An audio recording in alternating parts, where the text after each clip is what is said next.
नमस्कार, मैं अनुराधा पालीवाल। आप देख रहे हैं मेरे साथ एबीपी न्यूज। आइए नजर डालते हैं आज की खबरों पर।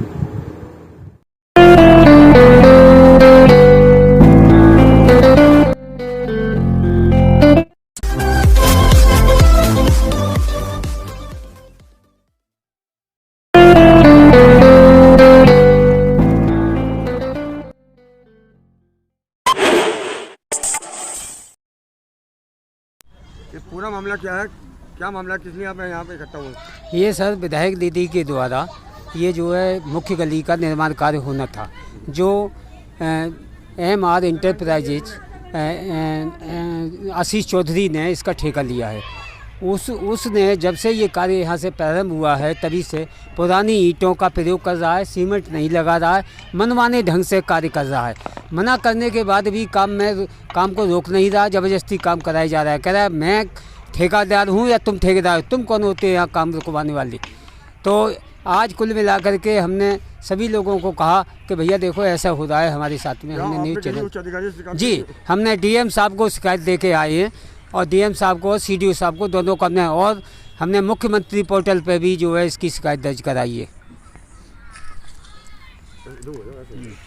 पूरा मामला ये है कि ये माननीय विधायक श्री सुनील शर्मा जी के नेतृत्व में ये कार्यक्रम हो रहा है। उन्हीं की निधि से ये सड़क का निर्माण हो रहा है। कौन से एरिया है? ये पड़ता है पुश्ते पार बॉम्बे कॉलोनी, जो कि वार्ड 11 में आता है और साहिबाबाद विधानसभा में आता है। इसमें क्या है कि जो 25 लाख की निधि विधायक जी से पास हुई है, इसमें जो ठेकेदार हैं, ठेकेदार जो है शासन को भी और विधायक जी को सबको गुमराह कर रहे हैं और अपनी नीति के हिसाब से ज़्यादा मुनाफा कमाने के चक्कर में यहाँ उल्टा सीधा माल लगा रहे हैं। पुरानी ईंटों का इस्तेमाल कर रहे हैं। ये मट्टी डलनी थी, जो वर्कशीट थी उसकी, वर्कशीट पे जो माल था उसके अकॉर्डिंग कोई माल काम नहीं कर रहा। कई बार विरोध किया, मना किया, भाई तो ऐसा मत कर। 20 कट्टे जो है अपने रेत होते थे तो एक कट्टा उसमें वो डाल रहा था वो सीमेंट का, तो वो हाथों हाथ ही टूट रही है। ऐसा निर्माण करने से क्या फ़ायदा उसका? जो लोगों को जो सुविधा मिलने वाली है वो सुविधा फिर हाथों हाथ ही खत्म होते जा रही है। आगे जो उन्होंने नींव खोदनी थी, एक एक रद्दा कम से कम नींव का रखना चाहिए था जिससे वो दीवार ना गिरे, लेकिन अब हालत ये है कि बिना हिलाए भी वो दीवार गिर रही है। और कई बार हम लोगों ने यहाँ कॉलोनी वासियों ने विरोध भी किया, माननीय विधायक जी ने भी बोला, सब लोगों ने बोला, लेकिन वो अपनी नीति के हिसाब से ही वो सारा काम कर रहा है, जो कि गलत है। हमने शिकायत, हम कल सब लोग गए हैं, माननीय जिलाधिकारी महोदय के यहाँ गए हैं, CDO साहब के गए हैं। मैंने खुद अपने आप शाम को भी जो बात करी है, ठेकेदार से काम रुकवाया है और JE साहब को बोला है, यही को बात की है, लेकिन आज तक कोई उनका रेस्पॉन्स नहीं आया उनका। और जो नहीं आया, ये इस शिकायत को हम शासन को और अपने माननीय विधायक जी को, उनको भी इसकी जो है इनकी शिकायत करेंगे।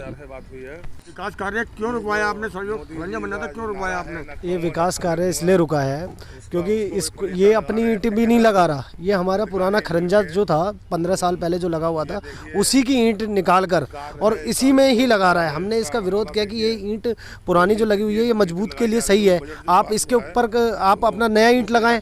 तो वो कहता है नहीं, ये ईंट भी हमारी है, जब हमारा रोड पास हो गया अब ये ईंट भी हमारी होगी, हम इसको यूज में ले सकते हैं।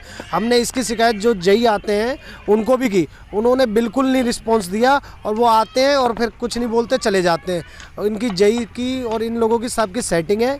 इनको कई बार मना करने पर भी नहीं हुआ। जब हमने विरोध करके आज जैसे तैसे हमने काम रुकवा दिया, सारी कॉलोनी वालों ने मिलकर इस काम को रोक दिया है। क्या किस तरह का मसाला लगा रहा है?